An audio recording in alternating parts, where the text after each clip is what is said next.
माता के चरण छूकर राम ने वन जाने की आज्ञा मांगी। कौशल्या ने कहा, मैं तुम्हें बन जाने से रोकती हूं। तुम्हारे पिता कैकेयी के बहकावे में आ गए हैं। जब तुमने कोई अपराध ही नहीं किया तब वन क्यों जाओ? राजा की आज्ञा अनुचित है, उसे मत मानो। राम ने नम्रता से उत्तर दिया, माँ, पिता की आज्ञा मुझे माननी चाहिए और तुम्हें भी माननी चाहिए। उनकी आज्ञा का उल्लंघन करना मेरी शक्ति के बाहर है। अब मुझे वन जाने की अनुमति दो और आशीर्वाद दो। लक्ष्मण से उन्होंने कहा, भैया, भाग्यवश जीवन में ऐसे उलटफेर उतार चढ़ाव आते रहते हैं। इसमें किसी का दोष नहीं, न राजा का और न माता कैकेयी का। भाग्य की बात लक्ष्मण को बिल्कुल अच्छी नहीं लगी। वे तमक्कर बोले, भाग्य के भरोसे तो जीना कायरों का काम है। जीवन उसी का सफल है जो अपने भरोसे जीता है। अपने बाहुबल से आप राज सिंहासन पर बैठें। अगर किसी ने विरोध किया तो मैं अयोध्या में आग की वर्षा कर दूंगा। श्रीराम ने लक्ष्मण को समझाया, मेरे लिए जैसा राज सिंहासन वैसा ही बन।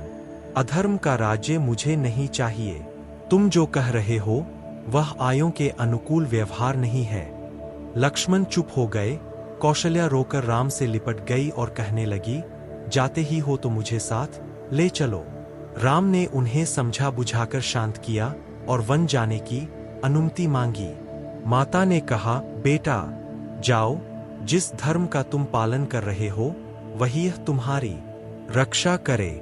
मेरे व्रत पूजन का सब फल तुम्हें मिले, सब दिशाएं तुम्हारे लिए मंगलमय हों। मेरा रोम रोम तुम्हें आशीर्वाद देता है। माता से विदा लेकर राम सीता के पास गए। सारा हाल बताकर सीता से भी उन्होंने विदा मांगी। यह भीखा की माता बूढ़ी है, उनकी देखभाल करना और भरत का रुख देखकर काम करना। वे कुल के भी स्वामी होंगे और राजा भी। उनके सामने मेरी प्रशंसा भूलकर भी न करना, क्योंकि प्रभुता वाले लोग अपने सामने दूसरों की प्रशंसा सहन नहीं कर सकते। 14 वर्ष बाद हम तुम फिर मिलेंगे। इस समाचार से सीता व्याकुल हो गई। फिर संभलकर बोली, मुझे छाया की भांति तुम्हारे साथ रहने का पिता से आदेश मिला है। इसे तुम जानते ही हो। मैं भी वन को चलूंगी। राम ने उन्हें बहुत तरह से समझाया बुझाया। जब वे किसी तरह न मानी तो राम ने कहा, तुरंत चलने के लिए तैयार हो जाओ। तभी लक्ष्मण भी वहां आ गए और उन्होंने भी साथ चलने का आग्रह किया। अंत में राम को उन्हें भी साथ चलने की अनुमति देनी पड़ी। लक्ष्मण से उन्होंने कहा, माता से अनुमति लेकर गुरु वशिष्ठ के घर जाओ। वहां से मेरे सुरक्षित दिव्य अस्त्र शस्त्र ले आओ। माता से अनुमति लेकर और गुरु के यहाँ से अस्त्र शस्त्र लेकर लक्ष्मण लौट आए। इधर श्रीराम ने अपना और सीता का सारा सामान ब्राह्मणों और सेवकों को बांट दिया। सीता और लक्ष्मण को लेकर वे पिता के पास विदाई के लिए चल दिए।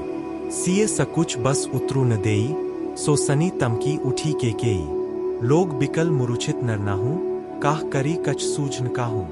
राम वन गमन का समाचार सारी अयोध्या में फैल चुका था। राम लक्ष्मण और सीता को के महल की ओर जाते देखकर नगरवासी दशरथ और केकेयी को धिक्कारने लगे। उधर राजा महल में राजा दुर्हक से तड़प रहे थे। उन्होंने कौशल्या और सुमित्रा को अपने पास बुला लिया था। राम ने सबसे विदा मांगी। राजा ने उठने को कोशिश की पर वे गिर पड़े और मूर्छित हो गए। जब उनकी मूर्छा जगी तो राम ने विदा मांगी और कहा, सीता और लक्ष्मण भी मेरे साथ जाने का आग्रह कर रहे हैं। हम लोगों के लिए आप शोक न करें। राजा दशरथ ने कहा, बेटा, केकेयी ने मेरी मति हर ली है। मुझे पकड़कर बंदीघर में डाल दो और अयोध्या के राजा बन जाओ। राम ने बड़ी नम्रता से कहा, पिताजी, मुझे राज्य लोभ बिल्कुल नहीं है। यदि मैं वन न जाऊं तो आपका वचन भी मिथ्या होगा। रघुकुल की रीति मिट जाएगी। मुझे वन जाने दीजिए। कैकेयी बीच बीच में राजा दशरथ को फटकारती जाती थी। राम को छाती से लगाकर राजा मूर्छित हो गए। इतने में कैकेयी वल्कल वस्त्र ले आई और राम से बोली, लो, इन्हें पहनकर वन को जाओ। राम ने राजसी वस्त्र उतार दिए और वल्कल वस्त्र पहन लिए। सीता को भी कैकेयी ने तपस्विनी के वस्त्र दिए। यह देखकर लोग राजा दशरथ और कैकेयी को तरह तरह से धिक्कारने लगे। सीता से लिपटकर रानियां रोने लगी, राजा भी अपना सिर नीचे कर रोने लगे। सुमित्रा ने लक्ष्मण को आशीर्वाद दिया और कहा, सीताराम को ही तुम अपना माता पिता समझना, इनकी रक्षा के लिए अपने प्राण देने से भी नहीं हिचकना। जाओ वीर पुत्र, जाओ, निश्चित होकर सीताराम के साथ जाओ। राम ने तब फिर अनुमति मांगी और सीता तथा लक्ष्मण को साथ लेकर वे चल दिए। अंतःपुर की सब स्त्रियां रोती बिलखती उनके पीछे पीछे चलीं। नगर के द्वार पर सुमंत रथ लिए खड़े थे। राम, लक्ष्मण और सीता रथ पर चढ़ गए। राम के आदेश से सुमंत ने वेग से रथ हाँका, प्रजा और रानियां रथ के पीछे दौड़ने लगीं। राम, राम, मेरे राम, हा लक्ष्मण, हा सीता की पुकार दसों दिशाओं में फैल गई। अब राजा दशरथ को रथ की धूल भी दिखाई नहीं देती थी। राजा हताश होकर गिर पड़े। रानियां उन्हें उठाकर कौशल्या के भवन में ले गई। राजा कभी बेसुध हो जाते और कभी राम, राम कह चिल्ला उठते। सारी अयोध्या नगरी शोकसागर में डूब गई। घर, बाजार और गलियों में सन्नाटा छा गया। मनुष्यों की तो क्या, पशु पक्षियों ने भी खाना पीना छोड़ दिया। उधर नगरवासियों की एक भारी भीड़ रथ के पीछे पीछे दौड़ रही थी। समझाने बुझाने पर भी जब लोग न लौटे, तब राम लक्ष्मण भी रथ से उतरकर उनके साथ पैदल ही चलने लगे।